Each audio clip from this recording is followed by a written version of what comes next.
Le jour où Kinmei Bingbing est parti à l'étranger, les yeux rougis, il m'a tiré par la manche et m'a dit « Grand frère, tu dois m'attendre et ne pas tomber amoureux de quelqu'un d'autre ». J'ai souri et j'ai acquiescé. Immédiatement après, j'ai mis tous ses contacts sur liste noire. Les affaires de Yan Yekang sont retournées dans sa ville natale. Un jour, ma cour délabrée a été choisie par l'équipe de l'émission Une vie pastorale comme lieu de tournage. La star de premier plan Bingbing, portant un chapeau de paille, a ouvert la porte de la clôture et a souri gentiment à la caméra « Bonjour tout le monde ». C'est l'endroit où j'ai vécu quand j'étais petite. J'étais accroupi dans le potager en train d'arracher des radis, j'ai levé les yeux et me suis heurté à ses yeux glaciaux et sombres. Le soir même, les recherches à chaud ont explosé, Bingbing d'enfance. Hashtag le mystérieux ami d'enfance de la star au sommet d'Iez. Hashtag pourquoi s'est-il enfui d'Iez. J'ai ouvert Weibo en tremblant. Le dernier message date d'il y a 5 minutes, et la note est « Bingbing. Suyan, tu ferais mieux de bien t'expliquer. Pourquoi, le premier jour de mon retour au pays, ta maison a-t-elle été déplacée? J'ai appris le retour de Bingbing grâce à la télévision du petit magasin au bord du village. À ce moment-là, je fumais une glace et jouais aux échecs avec le vieux Wang. Le vieux Wang plissait les yeux. La voix stridente de l'animatrice de télévision dans les nouvelles People pouvait percer le toit, nouvelle fracassante. L'actrice internationale Bingbing est officiellement rentrée au pays aujourd'hui. Cette actrice talentueuse, qui a remporté le prix de la meilleure actrice dans un festival international de cinéma de catégorie A à seulement 24 ans. Chaque mouvement attire l'attention. Ma main a tremblé, la glace est tombée et a atterri sur mon pied. Le vieux Wang a ri et a mangé mon cavalier, petit. Concentre-toi. Ton talent aux échecs est bien pire que tes compétences agricoles. Je fixais l'écran de télévision. Bingbing est sorti du salon VIP de l'aéroport. Des lunettes de soleil couvraient la moitié de son visage, la ligne de sa mâchoire révélée était nette et froide. Les flashs crépitaient comme un éclair. Elle hocha légèrement la tête à la caméra, sans sourire. Escortée par des gardes du corps et des employés, elle est partie rapidement. C'était comme deux personnes différentes de la jeune fille avec une queue de cheval dans ma mémoire, qui me tirait la manche en pleurant. Connaître, le vieux Wang a jeté un coup d'œil à la télévision en suivant mon regard. Cette jeune fille est jolie, mais elle a l'air difficile à approcher. J'ai détourné le regard. J'ai mis dans ma bouche la glace presque fondue, ça me faisait mal aux dents. Je ne connais pas. J'ai dit, ma voix était un peu indistincte. C'est juste quelqu'un qui regarde la télévision. Je ne suis pas assez bien pour cette grande star. Le vieux Wang a fait 2 bruits de langue et n'a plus posé de questions. Mon attention est revenue sur l'échiquier, mais mes pensées ont dérivé. 3 ans déjà. Le jour où Bingbing est parti à l'étranger, c'était aussi l'été. L'aéroport était bondé. Ses yeux étaient rouges comme ceux d'un lapin, elle agrippait fermement ma manche, ses ongles étaient presque enfoncés dans ma chair. Suyan, sa voix était étranglée par les sanglots, à la fois féroce et pitoyable. Je pars pour 2 ans maximum, je reviens après mes études. Tu n'as pas le droit d'aimer quelqu'un d'autre. Tu n'as pas le droit de m'oublier, tu m'entends? Qu'est-ce que j'ai dit à ce moment-là? J'ai dit, je sais, tu es pénible. Dépêche-toi d'entrer, ne rate pas ton avion. Puis j'ai détaché ses doigts un par un. Je l'ai poussée vers le contrôle de sécurité, elle se retournait à chaque pas, les larmes coulaient à flots. Je suis resté là, à la regarder disparaître dans la foule, puis je me suis retourné. En sortant de l'aéroport, j'ai sorti mon téléphone et mis sur liste noire, supprimé son WhatsApp, son QQ, son téléphone, tous les moyens de la contacter. J'ai fait mes valises avec le strict minimum et j'ai acheté un billet de train pour rentrer au village le plus tôt possible. Je me suis enfui du jour au lendemain. Pas de scénario sanglant, pas de dispute. Pas de malentendu. J'ai juste senti qu'il fallait que ça s'arrête. Bingbing est trop bien, si bien que j'ai l'impression de ne pas être à sa hauteur. Elle est comme une étoile montante. Destinée à briller tout en haut dans le ciel. Et moi, Suyan, je suis juste une personne ordinaire, on ne peut plus ordinaire. Mon plus grand rêve est de cultiver mon petit lopin de terre au village, semer des légumes au printemps, faire la sieste à l'ombre des arbres en été. Grignoter des patates douces autour du poêle en hiver. Nos trajectoires de vie ont divergé à partir du moment où elle a reçu l'admission de cette prestigieuse école de cinéma internationale. Elle a filé en avant. Je suis resté sur place. La distance n'a fait que s'accroître. Mieux vaut une courte douleur qu'une longue. Alors qu'elle venait de décoller, qu'elle n'était pas encore trop haut, j'ai coupé ce lien. C'était mieux pour elle, mieux pour moi aussi. Ces 3 dernières années, de retour au village. J'ai cultivé la terre, rénové la vieille maison, et occasionnellement pris quelques contrats de conception en ligne. La vie était aussi calme que l'eau profonde de l'étang à l'entrée du village, pas même une pierre ne pouvait provoquer de grandes vagues. Je pensais que ma vie serait ainsi. Jusqu'à ce que le chef du village frappe à ma porte, souriant de toutes ses dents. Suyan. Une bonne chose, une très bonne chose. Quelque chose comme une émission de télé-réalité, une vie pastorale, une grosse production, un casting de stars.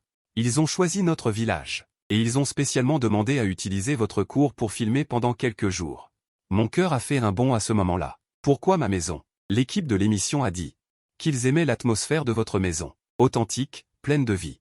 Le chef du village m'a tapoté l'épaule. Ne vous inquiétez pas, ce ne sera pas gratuit, il paie. Pas mal du tout. Tout le village pourra se montrer, peut-être même devenir une attraction touristique. J'ai essayé de refuser, mais le chef du village ne m'a même pas laissé l'opportunité et est parti joyeusement, me laissant une carte de visite de la personne de contact de l'équipe de l'émission. Le lendemain, les gens de l'équipe de l'émission sont arrivés. Le réalisateur, le producteur, plein d'employés. Ils ont fait le tour de ma petite cour, hochant la tête sans cesse. Pas mal. Vraiment pas mal. Ici, cette meule de pierre.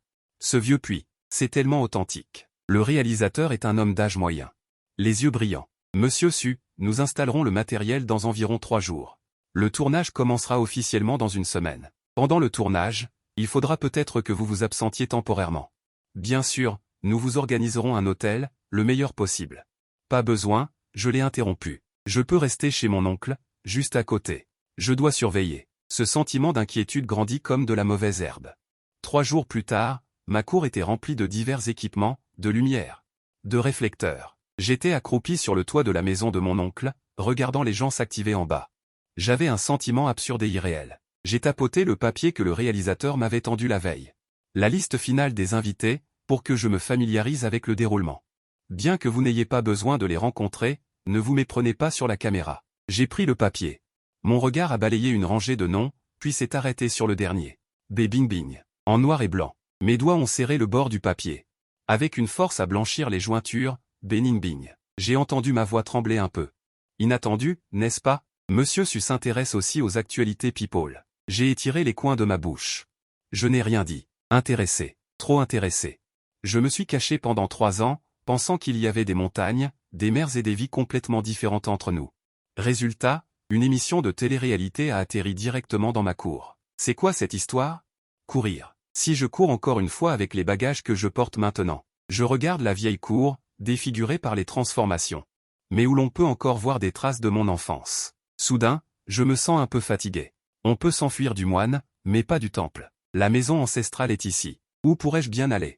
Ce qui doit arriver arrivera. Le lendemain, le tournage de l'émission a officiellement commencé. Mon deuxième oncle m'a tiré du lit tôt le matin et m'a mis un chapeau de paille et une houe dans les mains.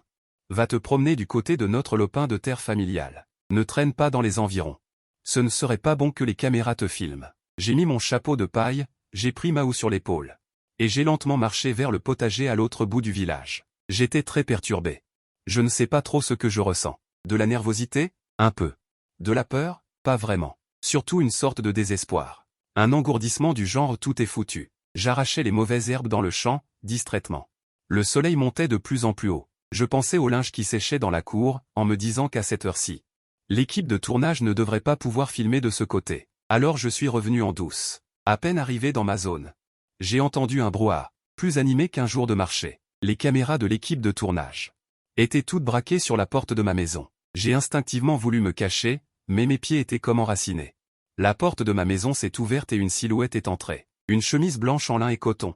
Un short en jean bleu clair et un chapeau de paille à large bord un peu exagéré, préparé par l'équipe de l'émission.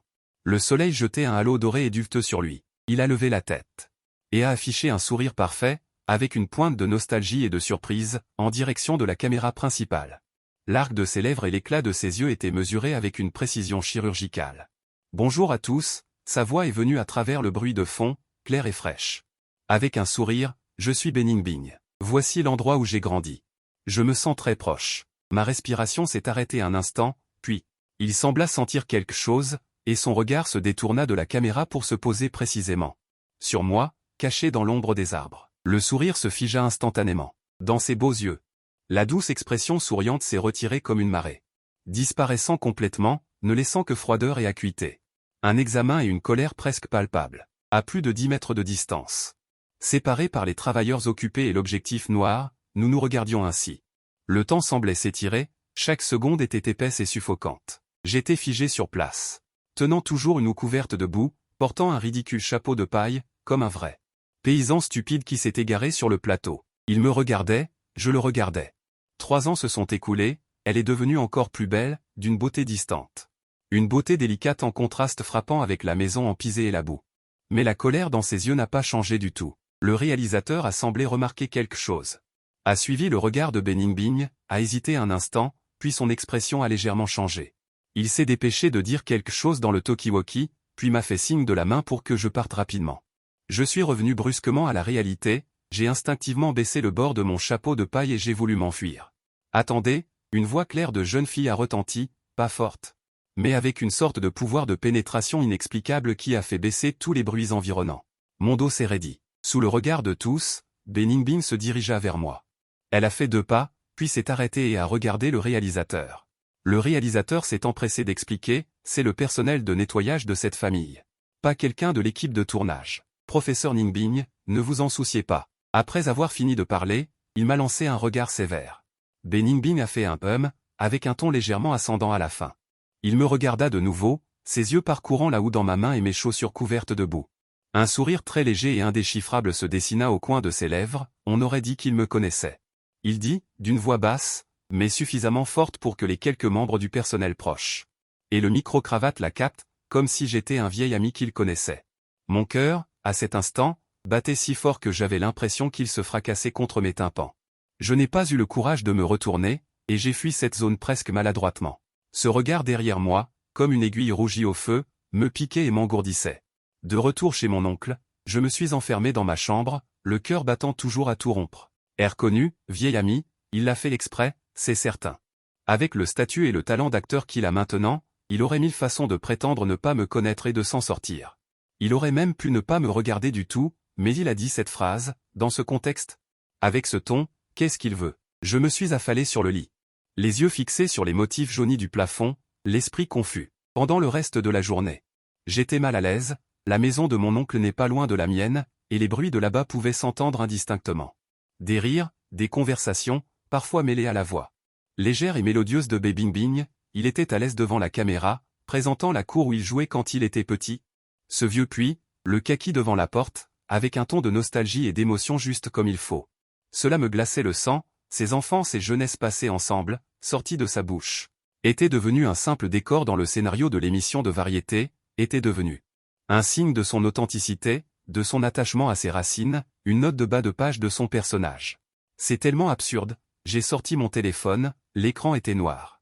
Depuis que je suis revenu il y a 3 ans, je suis presque devenu un homme des cavernes, la fonction que j'utilise le plus sur mon smartphone est le paiement par code QR et la consultation de la météo, les réseaux sociaux, je les ai désinstallés depuis longtemps.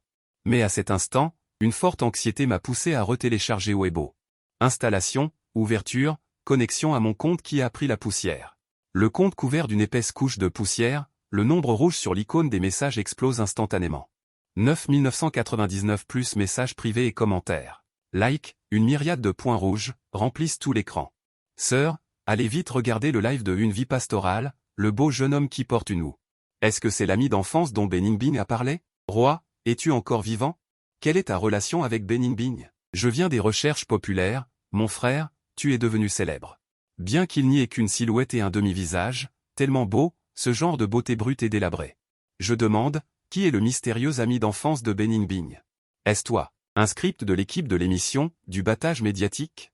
En continuant à faire défiler vers le bas, les messages privés les plus anciens sont variés, il y a quelques années parce que j'avais posté une photo de paysage de ma ville natale, il y a les salutations des rares fans qui me suivent, il y a des publicités inexplicables. Mais le plus grand nombre est celui des dernières heures, avec le début du live de Une vie pastorale, qui afflue comme une marée, portant des interrogations choquées, curieuses et indiscrètes. J'ai cliqué sur le classement des recherches populaires, et les 3 premiers étaient bien 3 entrées connexes. Beningbing, ami d'enfance #explosion. Personne ordinaire mystérieuse de Une vie pastorale #chaud. Pourquoi s'est-il enfui du jour au lendemain dièse? Mon cœur, ma paupière a fait un bond violent, j'ai cliqué sur la 3e. La première entrée populaire est un Weibo d'un compte de marketing de divertissement, avec plusieurs captures d'écran du live. Une photo est Beningbing debout dans la cour de ma maison en pied, une photo est moi portant une houe. Portant un chapeau de paille, se retournant précipitamment, le profil flou capturé, et une autre photo est Beningbing. Regardant dans ma direction, le gros plan du visage froid à ce moment-là, le texte est écrit de manière extrêmement incendiaire. Grosse coupe aujourd'hui. Beningbing apparaît dans le live de Une vie pastorale. Ami d'enfance. Des internautes sur place révèlent que le lieu de tournage de l'émission est précisément l'ancienne maison où Beningbing a vécu quand elle était petite, et le jeune homme qui apparaît dans la cour est très probablement lié à Beningbing. Beningbing a changé de visage en le voyant, pensant qu'elle avait juste dit un vieil ami familier, mais le plus étrange est que des internautes se disant d'anciens voisins révèlent que ce camarade d'enfance a soudainement déménagé peu après le départ de Beningbing à l'étranger. Disparu du jour au lendemain, impossible de le contacter jusqu'à présent. Qu'est-ce que c'est que ça? Amour torturé, ressentiment et vengeance. Suivez le rédacteur en chef pour un suivi continu. La section des commentaires a déjà explosé. Mon Dieu, mon Dieu, mon Dieu. Un roman devenu réalité. La star féminine au sommet et son camarade d'enfance en fuite. Suis-je le seul à trouver le profil de ce jeune homme incroyable? Bien que barbu, il dégage un charme désinvolte. Le plus important est, pourquoi s'est-il enfui? Il a déménagé quand Beningbing est parti à l'étranger. Si résolu, n'aurait-il pas fait quelque chose? Il est désolé pour Lambao, n'est-ce pas, salaud? Lambao a vu son regard. Clairement froid. Il y a certainement une histoire. Simple spectateur. Les traces de scénario de cette émission de variété sont trop évidentes. Ensuite, allons-nous mettre en scène une scène de retrouvailles? Ça ne ressemble pas à un scénario. Le changement de visage de Beningbing à ce moment-là n'est pas joué. Son jeu d'actrice est bon, mais elle ne contrôle pas aussi bien ses micro-expressions. Suis-je le seul à me demander qui est cet homme? Y a-t-il un délégué de classe? Indiquez le chemin vers Weibo et Suyan. Ressemble à lui. Arrêt de la mise à jour il y a 3 ans. L'adresse correspond. Et Suyan. Frère, sors et dis quelque chose. Je ferme Weibo. Je jette mon téléphone de côté et sens mes tempes palpiter. C'est fini. C'est vraiment fini. Cette fois, je suis complètement exposé au feu de la rampe. Je peux même imaginer combien de journalistes, de paparazzi et de célébrités du web essaieront par tous les moyens d'atteindre ce petit village isolé. Les jours paisibles sont révolus. Je me gratte les cheveux avec irritation. Mon regard se pose sur cette idée restée silencieuse pendant 3 ans, mais qui est soudainement mentionnée par d'innombrables personnes. Dois-je donner une explication? Mais comment expliquer? Dire que je pensais ne pas être à sa hauteur, alors j'ai eu honte et je me suis enfui? Qui le croirait? Même moi, quand j'y repense maintenant, je trouve ça prétentieux et ridicule. Ou plutôt, j'étais fatigué d'attendre, fatigué de l'incertitude. Alors, j'ai rompu les relations de manière nette, ce qui a encore plus confirmé le crime de salaud. Tout ce que je dis est faux. Je suis en train de fixer le plafond, et soudain le téléphone que j'ai jeté sur le lit. Bon, a vibré. Ce n'est pas une notification Weibo. C'est un SMS, mon cœur s'est inexplicablement alourdi. J'ai lentement pris le téléphone. Un SMS d'un numéro inconnu était affiché à l'écran, avec seulement quelques mots. Mais c'était comme de la glace, frappant directement mes yeux. Suyan. Tu as intérêt à t'expliquer clairement. Pourquoi ta maison a-t-elle déménagé le jour même de mon retour au pays? Envoyé il y a 5 minutes. Remarque. Bien que ce numéro ait 3 ans. Je l'ai reconnu immédiatement. Les derniers chiffres sont 1017, son anniversaire. Beningbing. Il a fini par me trouver. Je fixais ce SMS, mon doigt planant au-dessus de l'écran, incapable d'écrire un seul mot. Expliquer? Expliquer quoi? Dire que j'ai eu peur? Dire que j'étais complexé? Dire que j'ai pensé, d'une manière prétentieuse, que c'était pour son bien. Il ne croira pas ça. Ou plutôt, il n'a pas besoin de ce genre d'explication. D'après ce que je sais de lui, il n'envoie pas ce SMS pour obtenir une réponse. Il exprime sa colère, il questionne, il utilise cette méthode pour me dire. Suyan, tu es fini. Tu ne peux plus te cacher. Je me suis essuyé le visage, j'ai éteint l'écran du téléphone et l'ai jeté sur le lit. Dehors, le bruit de l'équipe de tournage de La Vie Pastorale semble un peu plus faible, peut-être ont-ils changé de lieu pour filmer autre chose. La lueur du soleil couchant traverse la vieille fenêtre en verre et projette une tache de lumière jaunâtre sur le sol en ciment. Dans la cour, le gardénia que ma mère a planté de son vivant. Il a fleuri particulièrement cette année. Le parfum est emporté par la brise du soir. Un parfum capiteux, presque écœurant, à l'image de notre jeunesse qui n'a pas eu le temps de s'épanouir complètement. Et qui est déjà en train de pourrir. Je ne sais pas combien de temps a passé, le téléphone a encore vibré. C'est encore un SMS, du même numéro. Cette fois, le contenu est encore plus court. Seulement 3 mots, et un point, parle. Même à travers l'écran, je peux imaginer son expression à cet instant. Elle doit pincer les lèvres, ses beaux sourcils légèrement froncés, le feu contenu dans ses yeux. Et une trace de quelque chose que même elle n'a peut-être pas remarqué, une certaine amertume. J'ai eu l'impression que quelque chose me frappait au cœur, c'était à la fois douloureux et engourdi. Finalement, j'ai quand même pris mon téléphone, j'ai ouvert la boîte de réponse et mes doigts ont longtemps plané sur le clavier. J'ai effacé et modifié, et à la fin je n'ai envoyé qu'une phrase sèche, il n'y a rien à expliquer. C'est du passé. Envoyé. Puis j'ai rapidement éteint le téléphone et les fourré sous l'oreiller, comme si cela pouvait isoler toute l'oppression que ce numéro apportait. J'étais allongé dans mon lit, les yeux ouverts. Jusqu'à ce que la nuit engloutisse complètement la dernière lueur du jour. Mon oncle m'a appelé pour dîner. Je n'avais pas faim, j'ai prétendu ne pas me sentir bien. La nuit est tombée. Le village est redevenu silencieux. L'équipe de tournage semblait avoir terminé. Au loin, la direction de ma cour était également sombre. Mais je sais qu'il y a certaines choses qui, une fois révélées, ne peuvent plus être reprises. Le lendemain, j'ai été réveillé par des coups violents à la porte. Suyan. Suyan. Ouvre vite la porte. Il y a eu un problème. C'était mon oncle. Sa voix était déformée par l'anxiété. J'ai bondi hors du lit. Je me suis précipité pour ouvrir la porte. Mon oncle était en sueur et pointait vers l'extérieur. Vite, vite, va dans ta cour. Cette grande star. Bay, mademoiselle Bay. Elle s'est évanouie. Ma tête a fait un bourdonnement. Un blanc total. Évanouie? Des bing-bing? Sans avoir le temps de trop réfléchir, j'ai enfilé un t-shirt au hasard et je me suis précipité dehors en traînant des tongs. L'air frais du village au petit matin, mais j'étais en sueur. À l'extérieur de ma cour, il y avait beaucoup de monde. Le personnel de l'équipe de tournage, les villageois venus voir le spectacle. C'est le chaos, le réalisateur et le producteur tournent en rond, plusieurs personnels médicaux sont présents. Ils sont accroupis au centre de la cour. J'écarte la foule et me faufile. Beningbing est allongé sur la table en pierre sous le vieux sophora. C'est là que je me suis rafraîchi hier après-midi. Son visage est pâle, ses yeux sont fermés, son front est couvert d'une fine couche de sueur froide, ses lèvres sont dénuées de couleur. Ce matin, l'équipe de l'émission lui a mis une longue robe en coton imprimée de fleurs, tachée de terre, la jupe en désordre. Dans sa main, elle serre fermement quelque chose, une vieille boîte en fer blanc familière. Les bords sont rouillés. Cette boîte, c'est là où je cachais mes trésors quand j'étais petit, sous mon lit dans ma chambre. Même mes parents ne le savaient pas. Comment l'a-t-elle trouvée et pourquoi s'est-elle évanouie ici? Que se passe-t-il? J'entends ma voix trembler. Le réalisateur me voit. Comme si j'étais une bouée de sauvetage. Monsieur Su, vous voilà enfin. Professeur Ningbing a dit ce matin qu'elle voulait se promener seule pour retrouver des souvenirs d'enfance, sans être suivie. Nous n'y avons pas prêté attention. Qui aurait cru qu'elle ne serait pas revenue après une demi-heure?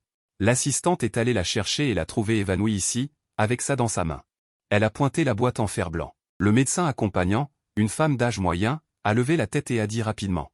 Selon une première estimation, il pourrait s'agir d'une hypoglycémie, associée à une certaine agitation émotionnelle, ce n'est pas grave. Elle a déjà reçu du sucre et a besoin de se reposer, mais elle n'est pas complètement réveillée. Elle serre trop fort, on ne peut pas lui enlever la boîte, elle est agitée. Je regarde le visage pâle de Beningbing et sa main qui serre si fort la boîte en fer, jusqu'à devenir blanche. Un endroit dans mon cœur se contracte violemment. Laissez-moi essayer. Je m'avance. Et m'accroupis à côté d'elle. Le silence se fait instantanément autour de moi. Tous les regards sont fixés sur moi. Avec curiosité, intérêt, tension. Je n'y prête pas attention, je tends la main et la pose doucement sur son bras qui tient la boîte en fer. C'est froid et ça tremble légèrement. Ningbing. J'ai baissé la voix en prononçant ce nom que je n'avais pas prononcé depuis 3 ans, et j'ai lâché prise. Elle n'a pas réagi, ses sourcils semblaient se froncer davantage. J'ai pris une profonde inspiration. De l'autre main, doucement et rapidement, j'ai écarté ses doigts un par un. Mes gestes étaient prudents, comme si je manipulais une porcelaine fragile. Peut-être a-t-elle ressenti une sensation familière. Peut-être a-t-elle entendu un son. Ses doigts se sont réellement relâchés sous ma pression. La boîte en fer est tombée dans ma main, lourde. C'est alors que les cils denses de Beningbing ont tremblé et qu'elle a lentement ouvert les yeux. Son regard s'est dispersé pendant quelques secondes, puis s'est rapidement concentré sur mon visage immobile devant elle. Plus de glace, plus de colère, seulement un vide aveugle. La fragilité, dépouillée de tout déguisement, n'a duré qu'un bref instant. Cette familiarité, cette dureté piquante est revenue. Elle a détourné le regard et s'est appuyée pour essayer de s'asseoir. Ne bougez pas. Le médecin s'est empressé de la retenir. Reposez-vous encore un peu. Comment vous sentez-vous? Avez-vous des vertiges? Je vais bien. La voix de Beningbing était un peu rauque, mais très calme. Son regard a balayé les spectateurs. Finalement, il s'est arrêté sur la boîte en fer dans ma main, s'est arrêté un instant, et son ton a repris son assurance habituelle. Son teint était toujours mauvais. Le réalisateur a poussé un soupir de soulagement et a dit à plusieurs reprises que tout allait bien. Laissez-la se reposer. Le tournage d'aujourd'hui peut être modifié. La foule s'est dispersée peu à peu. Seuls quelques membres clés du personnel et l'assistant médical sont restés. Beningbing s'est appuyée sur l'oreiller. Les yeux fermés, elle semblait se détendre. La lumière du soleil filtrait à travers les interstices de la gaze. Des taches de lumière fragmentées tremblaient sur son visage. Je tenais la boîte en fer, immobile. Partir n'était pas une option, rester non plus. Suyan. Elle a soudainement parlé, sans ouvrir les yeux. Oui, c'est toi qui l'as? Ce sont mes affaires. J'ai été stupéfait. J'ai baissé les yeux sur la boîte en fer dans ma main. C'est bien ma boîte de secours, mais comment est-elle devenue ces affaires? Elle contient ce que je cachais quand j'étais petit. J'ai essayé d'expliquer. Je sais, elle m'a interrompu. Finalement, elle a ouvert les yeux et m'a regardé, son regard calme et sans vague. Mais avec une force indubitable, des billes, des cartes de bouteille. Et aussi quelques galets, n'est-ce pas? Je suis resté sans voix. Comment pouvait-elle savoir si clairement? Elle semblait lire à travers mes vêtements, le coin de sa bouche s'est légèrement contracté. Comme une moquerie, ou autre chose. Parce que c'est moi qui les ai mis dedans. J'étais complètement abasourdi. Elle luttait. Voulant se lever, le médecin a voulu l'aider, elle a doucement agité la main. Elle s'est levée en s'appuyant sur la coudoir, bien qu'elle titube encore un peu. Elle s'est approchée de moi. Elle a tendu la main et a pris la boîte en fer de mes mains. Le couvercle rouillé de la boîte. Elle l'a ouvert avec une certaine difficulté. Il n'y avait pas de billes ni de cartes, seulement une grosse pile. De lettres attachées avec un ruban de soie violet. La couverture était d'un bleu clair uniforme, et dans le coin inférieur droit, il y avait une écriture délicate. À Suyan et l'expéditeur était vide. La date du cachet de la poste de la première lettre était d'il y a 4 ans. La plus récente était d'il y a 3 ans, environ 3 mois après son départ à l'étranger. Une pile entière. Des dizaines ou des centaines de lettres gisaient tranquillement dans la boîte en fer rouillé. J'avais l'impression d'être cloué sur place. Le sang a immédiatement afflué à ma tête, puis s'est retiré en un instant. Elle m'avait écrit tant de lettres, mais je n'en ai reçu aucune. Non, je ne connaissais même pas leur existence. Bingbing a sorti la première lettre. Du bout des doigts, elle caressait le bord de l'enveloppe légèrement jaunie, et a levé les yeux vers moi. Dans ses beaux yeux, mon égarement et mon choc étaient clairement imprimés à ce moment. Le premier mois après mon départ à l'étranger. J'écrivais 2 lettres par semaine. Plus tard, c'est devenu une lettre par semaine. Puis, une lettre par mois. Sa voix était très douce. Sans beaucoup d'ondulations, comme si elle racontait l'histoire de quelqu'un d'autre. J'ai écrit pendant une année entière. À chaque fois, je l'envoyais à cette adresse. Elle s'est arrêtée et a balayé du regard. Cette petite cour où nous avions grandi ensemble. Mais il semble s'être perdu. Pas une seule réponse. Elle a tiré sur les coins de ses lèvres, son sourire glacé. Suyan, tu dis que c'est parce que tonton Hu est peu fiable. Ou que la personne qui devait recevoir les lettres ne voulait tout simplement pas les recevoir? J'ai ouvert la bouche, ma gorge semblait bloquée par quelque chose, incapable de produire le moindre son. Il s'avère que, lorsque j'ai coupé tous les liens de manière prétentieuse, pensant avoir complètement disparu de son monde, elle avait essayé, avec la méthode la plus ancienne et la plus maladroite, de m'envoyer des messages encore et encore. Et moi, comme un idiot, je n'en savais rien. J'avais même, dans un coin de mon cœur, peut-être, tranquillement, regretté son indifférence. Et l'oubli, un immense sentiment d'absurdité et une prise de conscience tardive. Essayait encore de me submerger. J'ai entendu ma voix rauque. Je ne savais pas qu'il y avait ces lettres. Quand je suis revenu, la maison était déjà vide. Je pensais que cette boîte était perdue depuis longtemps. Vraiment? Bingbing a ri doucement, son regard s'est posé sur mon visage. Avec un examen minutieux. Alors, ce n'est pas parce que tu as reçu quelque chose, ou peur de recevoir quelque chose, que tu t'es empressé de déménager en pleine nuit. Déménager, elle a prononcé ces 2 mots très forts. Non, je n'ai pas. J'ai réfuté inconsciemment, ma voix s'est élevée un peu. Je pensais juste, les mots suivants. Je n'arrivais pas à les prononcer quoi qu'il arrive. Que je ne te méritais pas, que je devais te laisser partir et voler. Maintenant, ça sonne comme une lâche et une autosatisfaction ridicule. Que pensais-tu? Bingbing a insisté, se rapprochant d'un pas. Le léger parfum qu'elle dégageait, mélangé à une odeur de médicament, a envahi mes narines. Malgré son visage pâle.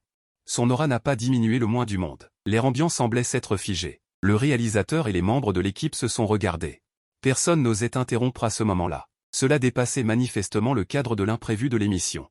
Ressemblait davantage à un règlement de compte personnel. Je la regardais, ses yeux si proches. Là, il y avait trop d'émotions complexes qui bouillonnaient, la colère, le ressentiment. L'incompréhension et une trace de blessure cachée de toutes ces forces, ces choses que je pensais avoir été depuis longtemps. Aplanies par le temps et la distance, ne sont en réalité jamais disparues, mais ont été soigneusement cachées par elle. Jusqu'à cet instant, complètement déclenché par cette boîte en fer rouillé. Je crois que j'ai entendu ma voix rauque à l'extrême, chaque mot semblait sortir de ma poitrine. Nous ne sommes pas des gens du même monde, Bingbing, tu vas devenir une star. Te tenir à l'endroit le plus brillant, et moi, je veux juste garder cet endroit. Vivre des jours paisibles, continuer, pour toi. Pour moi, ce serait un fardeau. Finalement, je l'ai dit. Ces 3 années, dans d'innombrables nuits d'insomnie, j'ai peaufiné sans cesse les raisons pour me convaincre. Bingbing écoutait tranquillement, sans aucune expression sur son visage. Jusqu'à ce que j'ai fini de parler, elle a cligné des yeux lentement, très lentement. Suyan, elle a prononcé mon nom, sa voix légère comme un soupir. Qui t'a dit que je ne pouvais pas entrer dans ton monde? J'ai été violemment secoué, et qui t'a permis de décider pour moi de manière arbitraire? Ce qui est bon pour moi? Elle a continué à demander, son ton était calme. Mais chaque mot était comme un couteau. Tu penses que c'est un fardeau, alors tu t'enfuis. Sans même me demander mon avis, sans même un adieu convenable. Suyan, à quel point me méprises-tu, ou à quel point te méprises-tu toi-même? J'étais muet face à ces questions, mon cœur semblait avoir un grand trou, le vent froid se précipitait à l'intérieur. Ces lettres, elle a soulevé la boîte en fer dans sa main, l'a secouée. Les lettres à l'intérieur ont fait un bruissement, ce sont les mondes que je te laisse.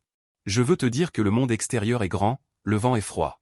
Mais chaque fois que je vois des choses amusantes, que je mange des choses délicieuses, que je rencontre des revers. La première personne avec qui je veux partager, c'est toujours toi, elle me regarde. Ses yeux rougirent à une vitesse visible, mais elle leva la tête avec obstination, empêchant ces quelques larmes de se former. Mais tu l'as enfermé dehors. Non, tu as carrément démoli la porte. Il s'est enfui. Elle esquissa un sourire plus laid qu'un pleur. Suyan. Tu es vraiment un salaud. Les deux derniers mots, avec un léger tremblement, tombèrent doucement sur le sol et lourdement sur mon cœur. Un silence de mort régnait autour, même le vent s'était arrêté. Le réalisateur fit désespérément signe au caméraman, signalant d'éteindre tout l'équipement. Ce n'était plus de la matière de divertissement. C'était une scène d'émotion. Sanglante en direct. Bing Bing, après avoir fini de parler, sembla avoir épuisé toutes ses forces. Son corps vacilla presque imperceptiblement. L'assistante à côté d'elle la rattrapa avec vivacité. Elle ne me regarda pas, tenant la boîte en fer, se retournant. Soutenue par l'assistante, pas après pas, lentement et fermement. Se dirigeant vers le vestiaire temporaire installé par l'équipe de production. Son dos était droit, mais inexplicablement empreint d'une sorte de fragilité solitaire. Je restais là. Comme un clown abandonné au centre de la scène, les mains vides et le cœur vide. Seule cette bordure claire résonnait sans cesse à mes oreilles. En fin de compte, ce que je pensais être bon pour elle. Ce que je pensais être décisif et net, à ses yeux. N'était qu'une fuite lâche, une trahison irresponsable. Le soleil brillait toujours. Les poulets dans la cour se promenaient tranquillement. On entendait au loin le son de la télévision du voisin. Tout était comme d'habitude. Seul mon monde, dans les quelques minutes qui venaient de s'écouler, s'effondrait, un gâchis. En fait, certaines blessures ne sont pas indolores si on ne les touche pas. Il m'a jeté un coup d'œil. M'a tapoté l'épaule, a soupiré et n'a rien dit. Et est parti aussi. Les villageois qui regardaient sont partis également en chuchotant.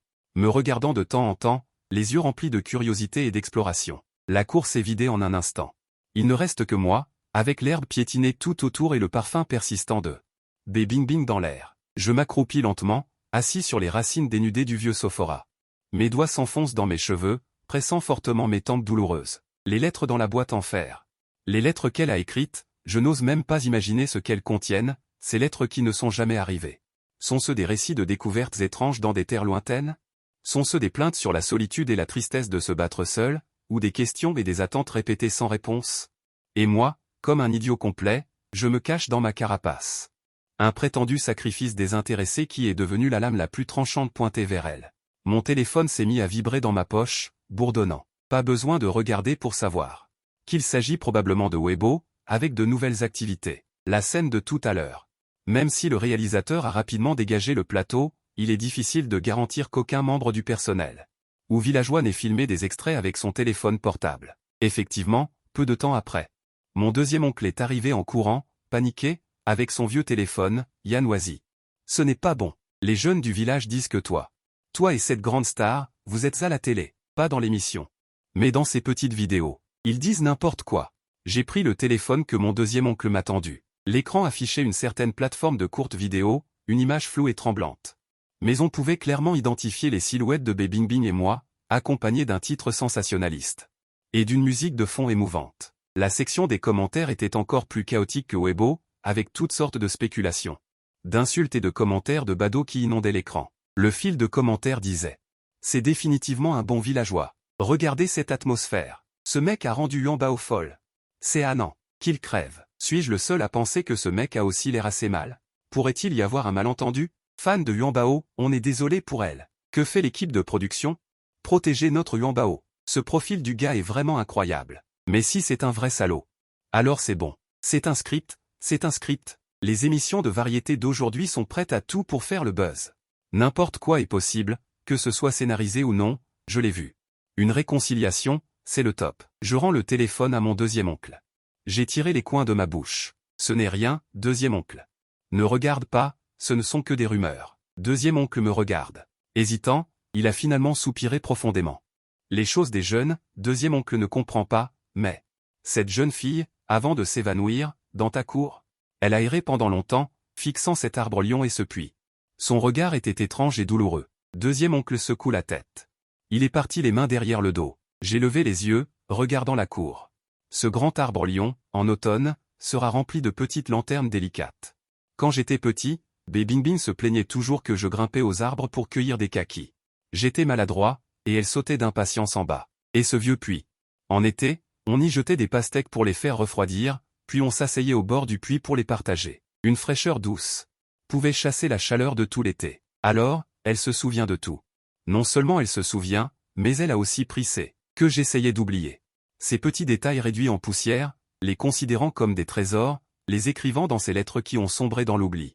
La douleur oppressante dans ma poitrine s'est répandue encore plus vivement. Je me suis levé. J'ai tapoté la poussière sur mon pantalon. Ça ne peut plus continuer comme ça. Tout a commencé à cause de moi. Au moins, je ne peux pas me cacher comme une autruche, laissant Bébinbine affronter seule toutes les rumeurs. Et les regards curieux, même si elle n'en a peut-être pas besoin. Je suis allé vers l'équipe de tournage. Près de la zone de repos temporaire, il y avait une ligne de démarcation gardée par des employés. En me voyant, leur regard était un peu ambigu, mais personne ne m'a arrêté. La porte de la caravane de Bébinbine était fermée. Son assistante, une jeune femme aux cheveux courts qui semblait compétente et énergique, se tenait à l'extérieur de la voiture, tenant un téléphone et parlant à voix basse. Froncement de sourcils. Me voyant approcher, il a interrompu sa conversation. Un regard scrutateur et une méfiance cachée. « Monsieur Su, puis-je vous aider ?» Un ton poli mais distant. Je disais. L'assistant haussa les sourcils. Ningbin a besoin de repos, elle n'est pas disponible pour les visiteurs. De plus, Monsieur Su. Il fit une pause, baissant la voix. Vous avez vu la situation tout à l'heure. Peu importe ce qu'il y a eu entre vous avant. Ningbin est maintenant une invitée de l'émission, une personnalité publique. Votre apparition lui a déjà causé beaucoup de problèmes et pourrait même affecter son travail et sa vie. J'espère que vous comprendrez et garderez vos distances pour le moment, dit-il d'un ton direct et impoli. Mais de son point de vue, c'est compréhensible. Je sais. J'acquiesce. Je voulais juste lui présenter mes excuses en personne. Il y a des choses qui doivent être clarifiées. Une fois que j'aurai fini, je partirai et je ne dérangerai pas son repos. Je ne réapparaîtrai plus dans la zone de tournage. L'assistant a une expression embarrassée, ne croyant évidemment pas mes paroles. Il ne veut pas non plus que je m'approche de Bébinbine. À ce moment-là, la porte du camping-car, clic, s'est ouverte de l'intérieur. Bébinbine se tenait à la porte. Elle avait enlevé cette robe à fleurs et portait un simple t-shirt en coton blanc. Et un pantalon de survêtement gris clair. Elle n'était pas maquillée et son visage était toujours un peu pâle, mais ses yeux avaient retrouvé leur clarté et leur calme, même avec une trace de lassitude. « Xiaoyang, dit-elle d'une voix rauque. Elle s'adressait à l'assistant, « Laisse-moi lui parler seul quelques instants. » Ningbin. Votre santé? L'assistant Xiaoyang s'inquiéta. Ça va. Juste quelques minutes. Le ton de Bébinbine était très léger, mais il ne souffrait aucune contestation. Xiaoyang le regarda, puis me lança un regard noir et finit par s'éloigner à contre-cœur de quelques pas. Il tourna le dos, mais resta à une distance qui lui permettait d'intervenir à tout moment. Bébinbine est descendue du camping-car et a fermé la porte derrière elle. Entre nous? L'air silencieux s'écoule à plus d'1 mètre de distance. Que veux-tu dire? Il a parlé le premier, son regard posé sur le vieux sophora derrière moi, sans me regarder. Ma gorge était sèche et les mots que j'avais préparés ont roulé plusieurs fois sur ma langue. Finalement, seuls quelques mots secs ont été prononcés. Désolé, il a semblé rire très légèrement. Avec sarcasme, désolé de quoi? Désolé de partir sans dire au revoir? Ou désolé de ne pas avoir lu ses lettres? Ou? Il a finalement détourné son regard et m'a regardé, désolé. De m'avoir fait attendre comme un idiot un écho qui ne viendrait jamais, chaque mot.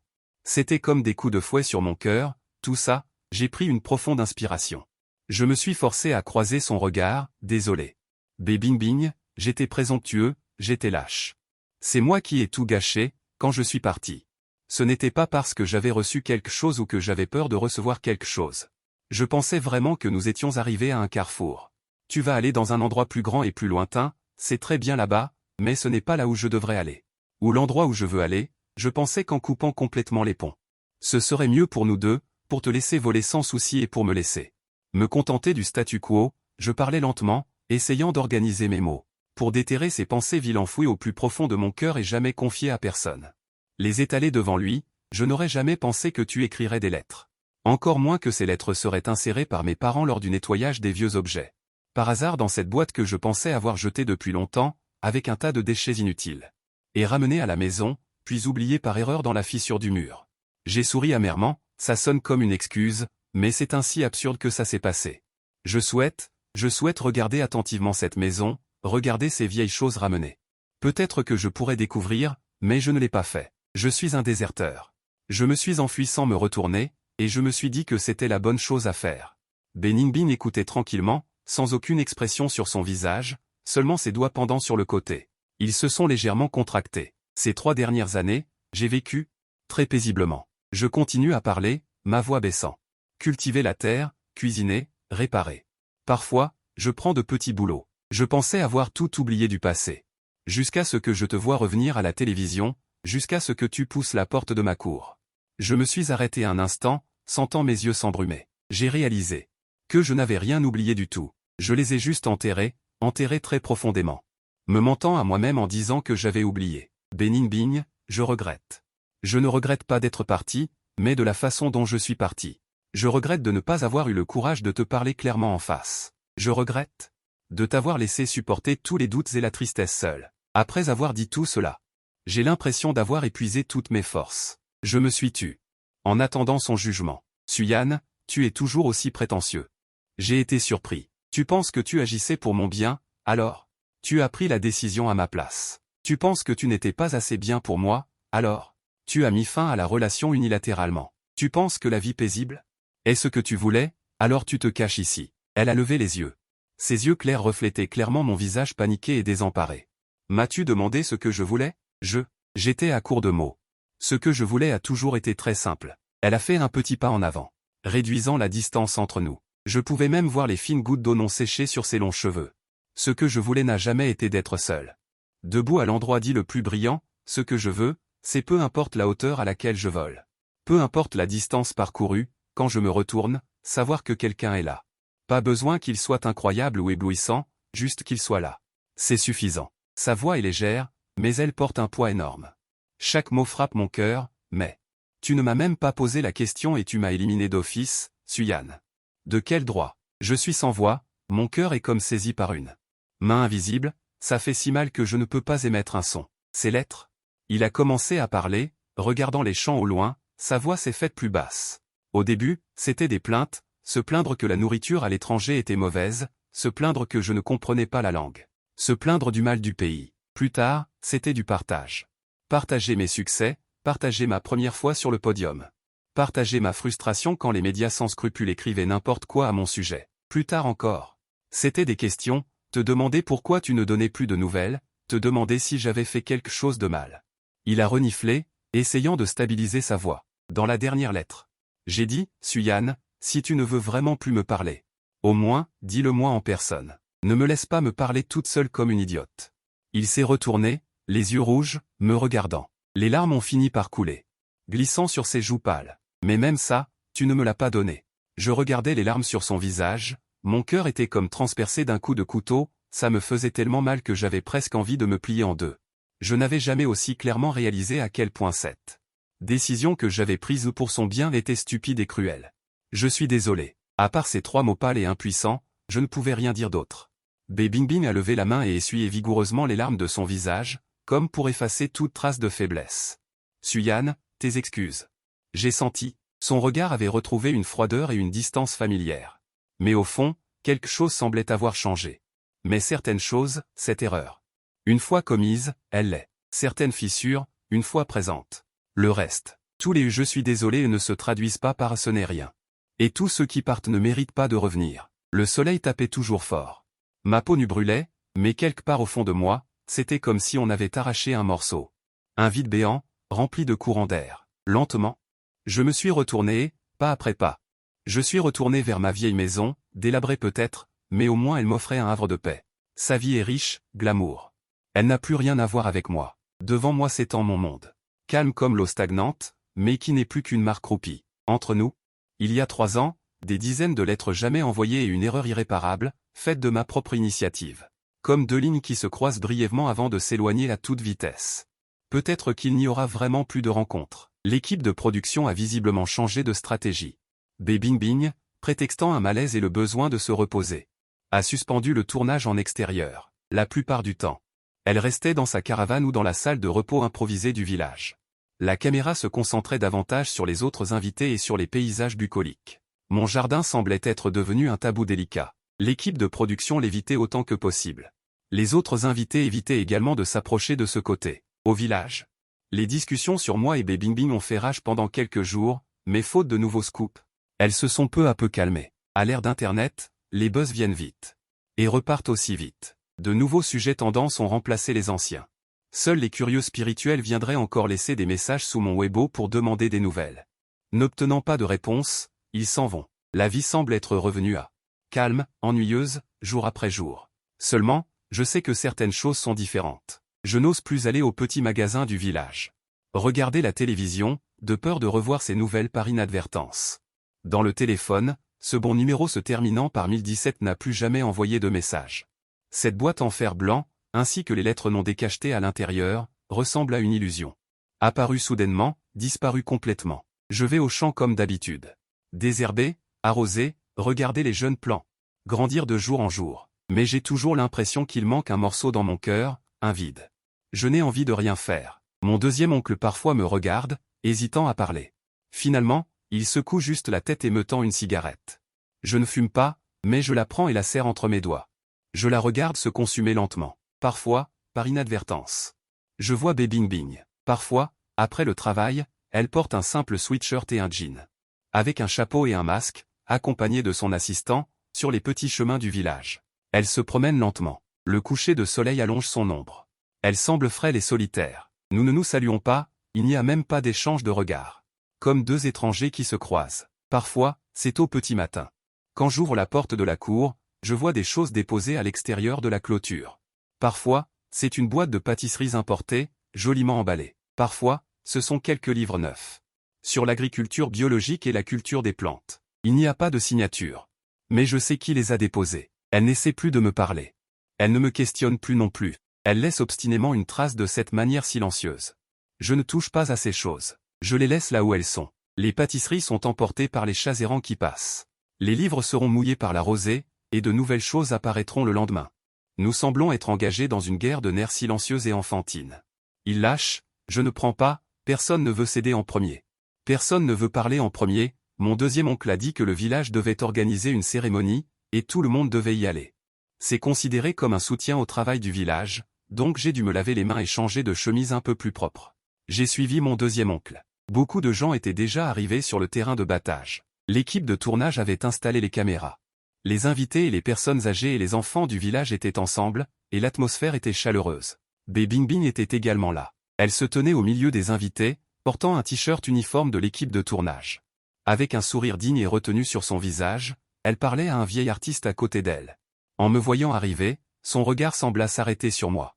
Un bref arrêt de 0,1 seconde, puis s'éloigna naturellement, comme si je n'étais qu'une particule de poussière insignifiante dans le fond. Je ne savais pas ce que je ressentais. J'ai trouvé un coin à l'extrémité pour me tenir debout. J'ai essayé de minimiser ma présence. La séance photo s'est bien déroulée. Après que le réalisateur ait crié « Fromage », la foule a applaudi et s'est dispersée. L'équipe de tournage a commencé à ranger l'équipement. Prête à partir. Les villageois ont encerclé les invités, demandant des autographes et des photos. La scène était un peu chaotique. J'étais sur le point de me retourner et de partir quand j'ai soudainement entendu un cri aigu d'enfant. En regardant dans la direction du son, j'ai vu un petit garçon de 3 ou 4 ans. Je ne sais pas comment il s'est libéré de la main de ses parents et a trouvé l'endroit où l'équipement de tournage était temporairement stocké au bord du terrain de battage. Là, il y avait quelques lourdes tiges métalliques utilisées pour fixer le support d'éclairage. Je ne sais pas qui l'a touché. Une tige métallique a oscillé et est tombée dans la direction du petit garçon. Attention! Les exclamations se sont fait entendre autour. La mère de l'enfant a poussé un cri perçant. Voulant se précipiter, elle a été bloquée par la foule. Tout s'est passé si vite. J'étais le plus proche. C'était presque une réaction instinctive de mon corps. J'ai foncé. Au moment où la lourde tige métallique était sur le point de frapper la tête du petit garçon, j'ai tendu la main, utilisant de près mes bras et mes épaules pour supporter le poids de la chute. Un bruit sourd s'est fait entendre. La barre métallique a frappé mon omoplate, l'énorme impact m'a fait gémir. La moitié de mon corps s'est instantanément paralysée, la douleur a explosé avec une acuité, alors que je serrais les dents. Rassemblant toute ma force, j'ai poussé la barre métallique sur le côté pour la bloquer. La barre métallique a frôlé le corps du petit garçon et a frappé le sol boueux à côté, soulevant un nuage de poussière. Le petit garçon était terrifié, oubliant même de pleurer, assis immobile sur le sol. Bao Bao, la mère de l'enfant, s'est précipitée. Elle a serré l'enfant dans ses bras, pleurant à chaudes larmes de soulagement, les gens autour se sont rassemblés. Tout le monde parlait en même temps, mon Dieu, quel danger. Heureusement que ce jeune homme était là. Suyan, ça va? Je me suis appuyé sur mes genoux et me suis lentement redressé. Une douleur lancinante irradiait de mon épaule gauche, probablement une grosse contusion, mon bras me brûlait aussi. C'est peut-être une éraflure. J'ai bougé mon bras, heureusement, il ne semble pas y avoir de problème avec l'os. Je vais bien. J'ai fait un signe de la main et j'ai regardé le petit garçon, serré dans les bras de sa mère. Le petit garçon sanglotait encore. L'enfant n'a pas eu trop peur? Non, non. Merci, merci jeune homme, la mère de l'enfant n'arrêtait pas de remercier. La foule s'est écartée et Bingbing s'est approché rapidement. La froideur habituelle sur son visage avait disparu, remplacée par une nervosité rare, presque pâle. Elle écarta les personnes qui la bloquaient et son regard parcourut rapidement mon corps, s'arrêtant sur mon épaule gauche que je couvrais de ma main, qui laissait déjà échapper quelques gouttes rouges. Tu es blessé? Sa voix était un peu tendue. Ce n'était pas une question, c'était une affirmation. Une petite blessure. Une éraflure. J'ai instinctivement voulu baisser ma main pour montrer. Ne bouge pas, dit-elle d'une voix sévère, s'avançant d'un pas. Saisissant mon poignet sans ménagement, avec une force qui m'a surpris. Elle a regardé les gratignures sur mon bras, puis mon épaule que je couvrais. Les sourcils froncés. Xiao Yang. Elle s'est retournée et a crié à son assistant, avec un ton d'urgence sans précédent. Ningbing, va chercher. L'assistante Xiao Yang hésita un peu, jetant un coup d'œil autour d'elle. De plus en plus de téléphones se lèvent. Dépêche-toi. La voix de Bingbing. Avec une autorité incontestable, Xiao Yang n'osa plus tarder et se retourna vers le camping-car. Le silence régnait sur les lieux, tous les regards étaient fixés sur Bingbing et moi. Surprise, curiosité, enquête. Il y avait aussi la caméra. Le réalisateur a également accouru, le visage rempli de crainte et d'inquiétude. Monsieur Su, comment allez-vous? Vite. Emmenez-le vite à l'hôpital. Xiaoli, va chercher la voiture. Inutile, j'ai refusé rapidement, ce n'est rien. Juste une petite égratignure. Je vais mettre de l'eau oxygénée quand je rentrerai. Bingbing ne m'a pas écouté. Il n'a pas non plus écouté le réalisateur. Il tenait fermement mon poignet, les yeux fixés sur ma blessure. La tache de sang devenait de plus en plus visible. Ses lèvres étaient serrées en une ligne droite et pâle. Xiao Yang, essoufflé, est revenu en courant avec la trousse de premiers soins. Bingbing l'a attrapée et l'a ouverte d'un geste presque brutal. Elle a sorti de l'iode, du ruban adhésif et de la gaze. Sa main qui dévissait le bouchon de l'iode tremblait même légèrement. Assieds-toi, ordonna-t-elle, pointant une grosse pierre plate à côté. Bingbing, je t'ai dit de t'asseoir. Il leva brusquement les yeux vers moi, ses yeux étaient déjà rouges sans qu'on sache quand. Des émotions complexes se bousculaient à l'intérieur, colère, peur. Et quoi d'autre? Suyan, dois-tu vraiment attendre que tes os soient brisés? Avant de t'incliner, j'ai été choqué par son regard et son ton, et je suis resté sans voix pendant un moment. Je me suis assis sagement sur la pierre. Il s'est accroupi, mais ses mouvements sont devenus extrêmement doux en un instant. Il a utilisé une pince à épiler pour prendre un coton imbibé d'iode et l'a appliqué soigneusement sur mon bras. Une sensation froide mélangée à une douleur lancinante s'est transmise. Je n'ai pas pu m'empêcher de faire un TSS. Son mouvement s'est arrêté un instant, plus doux. Il baissa la tête. Ses cils denses tombaient, projetant une petite ombre sous ses yeux, le soleil illuminant son profil délicat. On pouvait voir de fines gouttes de sueur sur le bout de son nez, et ses lèvres serrées, presque sans couleur. Le brouhaha environnant, les lumières scintillantes, semblaient avoir disparu. Dans le monde, il ne restait que le bout de ses doigts tremblants, et la sensation venant de la blessure. Une piqûre et une fraîcheur subtile mais claire, il s'en occupait avec sérieux, avec soin. D'abord désinfecter avec de la teinture d'iode, puis appliquer une pommade, et enfin utiliser une gaze propre. Bandage léger, en faisant tout cela, il n'a pas dit un mot. Juste ses sourcils étaient toujours froncés, l'épaule, je vais regarder. Après avoir soigné le bras, il dit à voix basse, sa voix un peu rauque. L'épaule va vraiment bien, je me suis juste cogné, c'est peut-être léger. J'ai essayé de refuser, après tout, la position de l'épaule n'était pas très pratique, il n'a rien dit. Il a juste levé les yeux, me regardant silencieusement, une grande étendue claire. Gonflé très haut, ça a l'air un peu effrayant, la respiration de Bingbing s'est étouffée presque imperceptiblement, il a pris une autre bouteille, une huile médicinale pour activer la circulation sanguine et éliminer la stase sanguine. Il en a versé un peu dans sa paume, l'a frotté pour la chauffer, et ensuite a appliqué doucement la paume chaude sur cette zone bleu-violet. La chaleur inattendue et la douleur causée par la pression m'ont fait gémir. Sa paume s'est légèrement arrêtée, sa force est devenue plus légère, et il a commencé à masser lentement avec le bout des doigts. La zone blessée, l'odeur épicée de l'huile médicinale, s'est répandue. Mélangée à son parfum léger et familier, le bout de ses doigts était un peu frais. Mais sa paume était chaude, frottant les ecchymoses une à une. Le mouvement était maladroit, même un peu gauche, mais on pouvait sentir le soin et l'attention qu'il s'efforçait de contrôler. Nous étions très proches. Assez près pour que je puisse voir les petits poils sur son visage, pour sentir sa douceur. Sa respiration effleurait ma peau, quelques mèches de cheveux tombent sur son front, se balançant doucement avec le mouvement. Le temps semblait s'étirer à cet instant, visqueux et lent. Je sentais d'innombrables regards autour de moi, j'entendais des discussions étouffées. Et des clics d'appareils photo, mais tout cela était isolé entre nous deux. En dehors de ce petit espace calme, elle baissait la tête. Ses longs cils tremblaient, la petite goutte de sueur sur le bout de son nez ne disparaissait pas. Le silence a duré longtemps, si longtemps que j'ai pensé que cette peau allait être brûlée par la paume de sa main. Il a finalement arrêté lentement son mouvement, puis il a gardé cette posture, sans lever la tête ni retirer sa main. Il a juste dit une phrase d'une voix très douce, très douce. « Suyan, tu es toujours aussi maladroit », la voix était si basse que seuls nous deux pouvions l'entendre, avec une forte nasalité et une trace de quelque chose d'extrêmement réprimé. Un sanglot à peine perceptible. On pourrait ne pas s'en soucier. Son expression était redevenue claire. Portant même une protection distante et habituelle. Il a retiré sa main.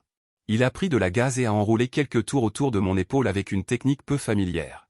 Il l'a bien fixé. Après avoir fait tout cela, il a rapidement rangé la trousse de secours. Il s'est levé, a reculé de 2 pas, créant une distance entre nous. Ne touchez pas la blessure avec de l'eau, frottez-la 2 fois par jour, a-t-il dit de manière formelle. Son regard s'est posé sur mon visage, puis s'est rapidement détourné, regardant le réalisateur. Réalisateur, les questions de suivi, merci de vous en occuper. Je vais d'abord retourner me reposer. Après avoir dit cela, il ne m'a pas regardé. Il n'a regardé personne non plus. Il s'est retourné, le dos droit, accompagné de son assistant. Il a rapidement quitté la place. Son dos était toujours droit, sa démarche sans le moindre désordre. Comme si la personne qui s'était agenouillée devant moi tout à l'heure, les yeux rouges, soignant ma blessure, la voix étranglée, n'était qu'une hallucination. Seule l'odeur d'huile médicinale persistait dans l'air, mais la paume de sa main. Et la température brûlante qui persistait sur la peau de mon épaule me le rappelait. Tout ce qui vient de se passer est bien réel, je suis assis sur la pierre.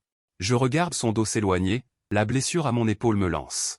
Mais un sentiment complexe et indescriptible monte en moi. Le réalisateur s'approche et me tape sur l'épaule. Suyan, grâce à toi aujourd'hui, l'équipe de notre émission te remerciera certainement. Dépêche-toi de rentrer te reposer, si tu as besoin de quoi que ce soit, n'hésite pas à le dire. Je suis revenu à moi, j'ai souri avec difficulté. Ce n'est rien, réalisateur, c'est normal. Les villageois se sont également rassemblés autour de moi, me complimentant et s'inquiétant de ma blessure. Je répondais à leurs questions, mais mes pensées étaient déjà loin, à la dernière phrase de Beningbing. Mais ses yeux rougis, comme un ralenti de film, se rejouaient sans cesse dans mon esprit. Suyan, tu es toujours aussi stupide, tu aurais pu ne pas t'en occuper. Me le reproche-t-il ou s'inquiète-t-il pour moi? Cette pensée, comme de la mauvaise herbe, a poussé de façon folle, mais aussitôt. Je me suis souvenu de son dos qui s'était détourné avec détermination et de ce connard froid. Le petit espoir qui venait de naître a été instantanément anéanti par la froide réalité. Il agissait peut-être juste par souci humanitaire ou par une nostalgie résiduelle pour le passé.